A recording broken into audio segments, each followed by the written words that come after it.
Hi, it is another video about trading, in which we will be talking about gap trading and other types of trading. So, what is gap trading? A gap occurs when no trading activity has taken place. This happens when an asset's price moves sharply high or low with nothing in between, implying the market has opened at a different price to its previous close.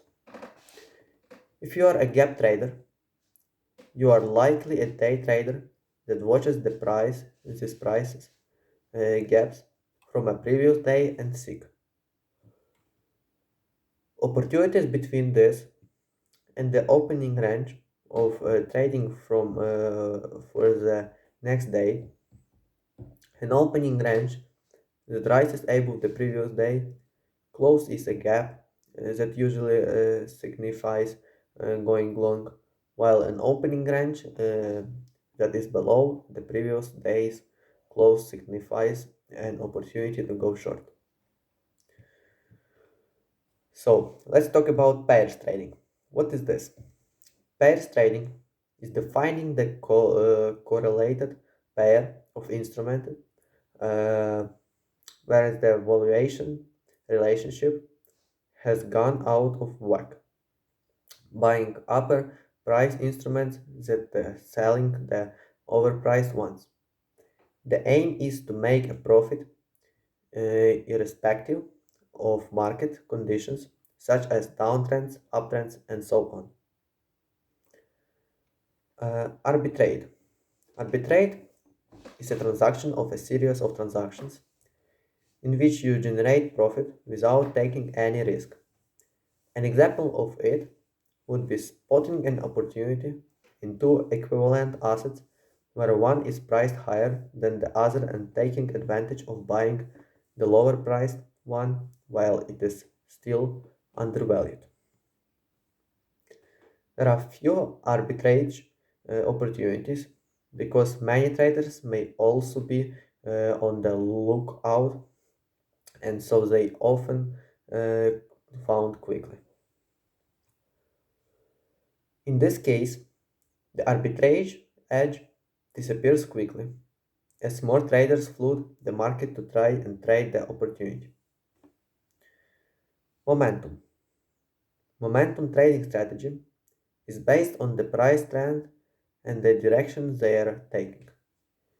This happens where there is a heavy price momentum, and traders are selling and buying assets for a period of time. Once there is a price change, the momentum changes in a different direction. What's the best trading strategy for you? There is no one size fits all approach when it comes to trading, and no one person's strategy will be exactly the same.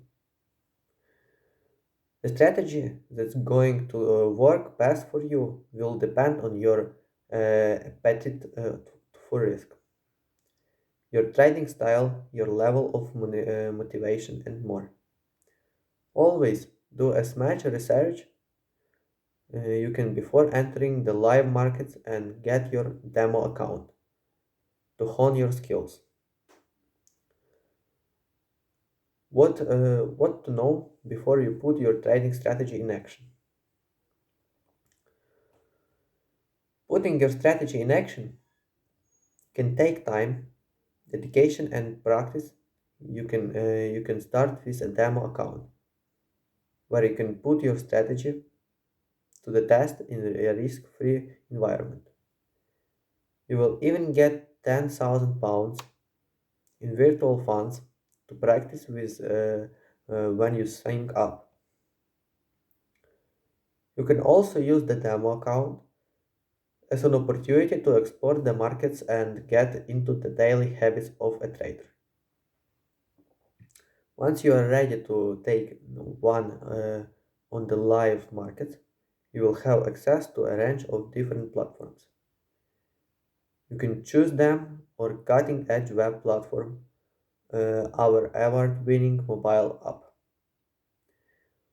or specialized platforms such as MT4, L2, Dealer, and Pro Real Time. You will also have access to free trading alerts, and uh,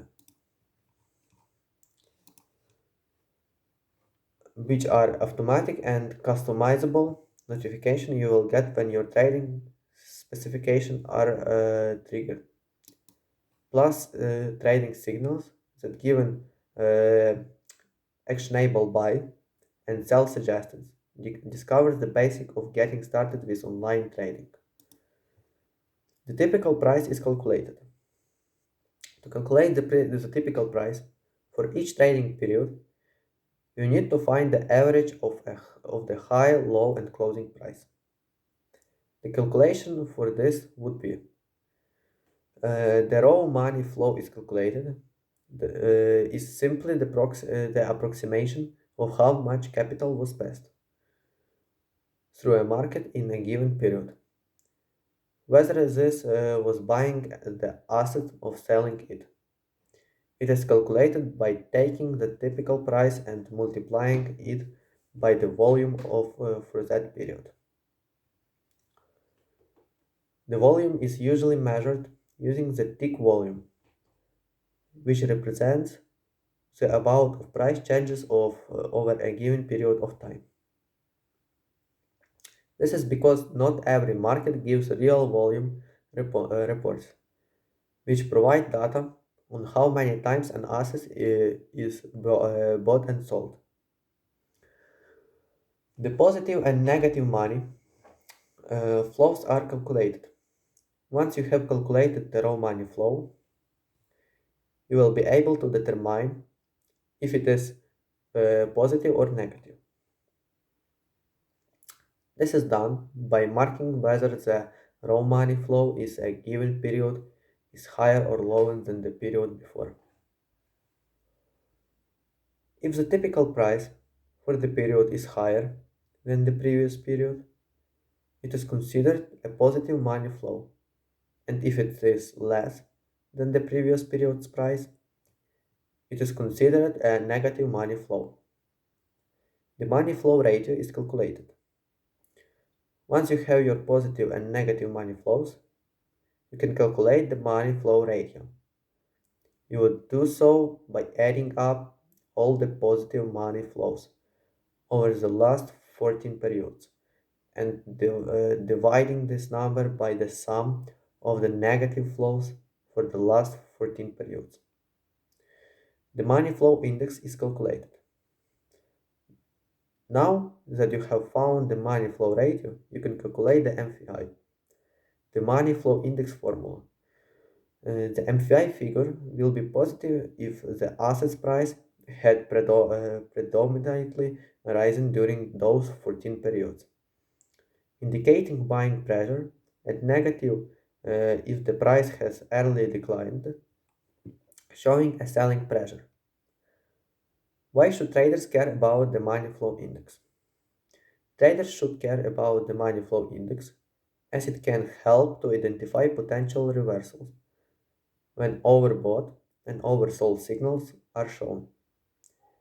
It can be a key measure of the market sentiment surrounding an asset, as the MVI can show trader enthusiasm of indifference. So that's all for now. Thank you for your view. You can write comment down below and put your like. So have a nice day. Bye.